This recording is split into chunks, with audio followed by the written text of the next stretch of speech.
আসসালামু আলাইকুম ভিউয়ার্স, আশা করি সকলে ভালো আছেন। তো আজকে আমি আলোচনা করব আমার বাসার ছাদের উপরে। দেখুন, এটা আমার বাসার ছাদ। এখানে দেখুন আমের গাছ আমি রোপণ করছি বেশ কয়েকটা। এখানে বলা যায় মোট 4টা আমের গাছ আছে, ছোট ছোট। এই যে এখানে আছে 2টা, ওই পাশে আছে একটা, মোট 4টা। তো দেখুন, এখন কিন্তু বাংলাদেশে আমের সিজন না, কিন্তু তারপর আমার গাছে কিন্তু আম ধরে আছে। দেখতে পাচ্ছেন আমার আম গাছে কিন্তু আম ধরছে।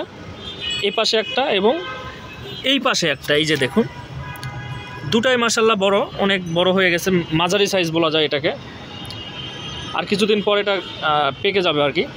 তো এই গাছটা বিশেষ করে আপনার 12 মাসি যে আম বলা হয়, 12 মাসি যে কলম লাগানো থাকে, অর্থাৎ একের পর এক আম ধরবেই।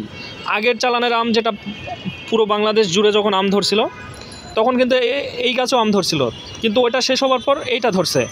এখন এইটা শেষ হওয়ার পর এখন ধরবে। দেখুন, এই যেদিকে আবারও মুকুল দিচ্ছে নতুন করে। এই যে দেখুন, এতে কিন্তু আবারও মুকুল দিচ্ছে। অর্থাৎ এই গাছটি 12 মাসি আম, সব সময় আম থাকেই বলা যায় গাছে। যদিও গাছটির অবস্থা খুব ভালো না, ছোট। আর ছাদে বুঝতে পারতেছেন বর্তমান বাংলাদেশের তাপমাত্রা এতটাই বৃদ্ধি পাইছে যে এখন তো একটু শীতের মৌসুম আসতেছে, কিন্তু গরমের সময় এখানে এমনিতেই পুরো দেশ জুড়ে মানুষ অতিষ্ঠ। কিন্তু আমার এই চারা গাছগুলো ছাদের ওপরে, তো বুঝতেই পারতেছেন ভিউয়ার্স এখানে কীরকম তাপমাত্রা গেছে।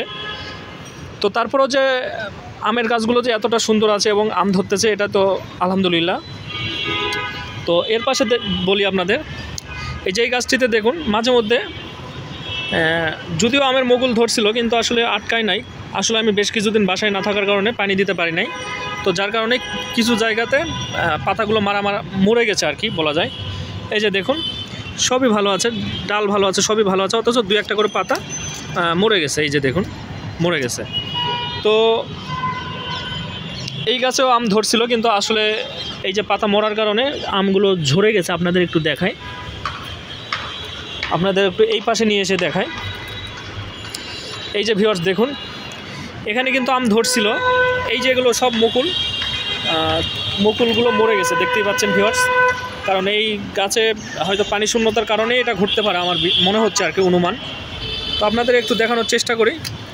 এই যে এখানে দেখুন একটা আম ধরে, অর্থাৎ পানি শূন্যতায় হয়তো এটা আমটা নষ্ট হয়ে গেছে। দেখতে পাচ্ছেন লাল, ইয়েলো কালার।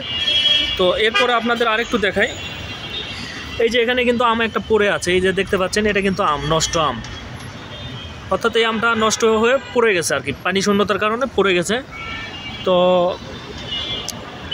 এরপরেও দেখুন আমের গাছগুলো, এই যে এই গাছে আপনাদের একটু দেখাই, এই গাছেও কিন্তু মুকুল দিছে, দেখতে পাচ্ছেন নতুন মুকুল দিছে।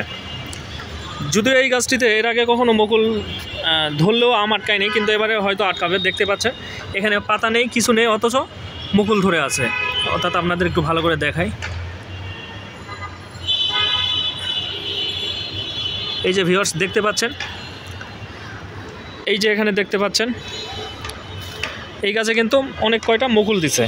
তো ভিউয়ার্স আজকের ভিডিওটি এই পর্যন্তই। আগামীতে আবার নতুন কোনো ভিডিওতে আপনাদের সামনে হাজির হব। সেই পর্যন্ত ভালো থাকবেন, সুস্থ থাকবেন। খোদা হাফেজ।